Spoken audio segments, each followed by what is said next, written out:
ভাবুন তো, একটা জমকালো ডিজাইনের পোশাক যা তৈরি করা হয়নি কোনো দামি কাপড় বা দামি স্টোন দিয়ে, বরং তা তৈরি হয়েছে কচু পাতা, কলার পাতা বা কোনো গাছের ফল অথবা রঙিন কোনো ফুল দিয়ে। হ্যাঁ, আপনি ঠিক শুনেছেন, এটি কোনো ফ্যাশন হাউজের অভিনব কল্পনা নয়, বরং প্রতিনিয়ত এ ধরনের পোশাক তৈরি করে নিজে তা পরে ছবি তুলে ভাইরাল হয়েছেন এক অসাধারণ গ্রামের ছেলে, যার নাম নীল রানাওয়াতে। 25 বছর বয়সী নীল রানাওয়াতের আসল নাম সর্বজিৎ সরকার। ত্রিপুরার একটি ছোট্ট গ্রামের দরিদ্র পরিবারে জন্মগ্রহণ করেছেন তিনি। ছোটবেলা থেকেই তার স্বপ্ন ছিল ফ্যাশন ডিজাইনার হওয়ার, কিন্তু সেলাই মেশিন বা দামি কাপড় কিনে তা বানানোর সামর্থ্য তার ছিল না। তবুও থেমে থাকেনি নীল।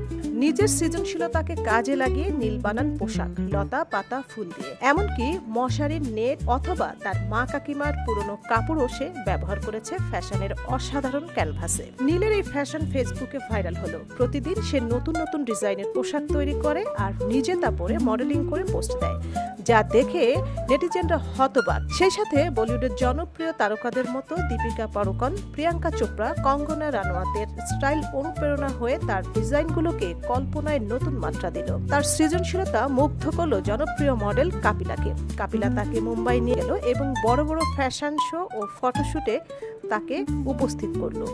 এক পর্যায়ে পরিচয় করিয়ে দিল বড় ডিজাইনারদের সঙ্গে। এরপর নীলকে আর পিছনে ফিরে তাকাতে হয়নি। এখন সে বড় বড় তারকাদের সঙ্গে কাজ করছে। গ্রামীণ সৌন্দর্য আর প্রকৃতির সাথে মিশে থাকা তার পোশাকগুলো এখন প্রকৃতির ক্যানভাসে ফ্যাশনের নতুন ছোঁয়া হিসেবে পরিচিত। আর সেই ছোঁয়া দেখলেই বোঝা যায় কখনো সীমাবদ্ধতা ফ্যাশনকে থামাতে পারবে না। সঞ্জিতা যুথি, সারা বাংলা।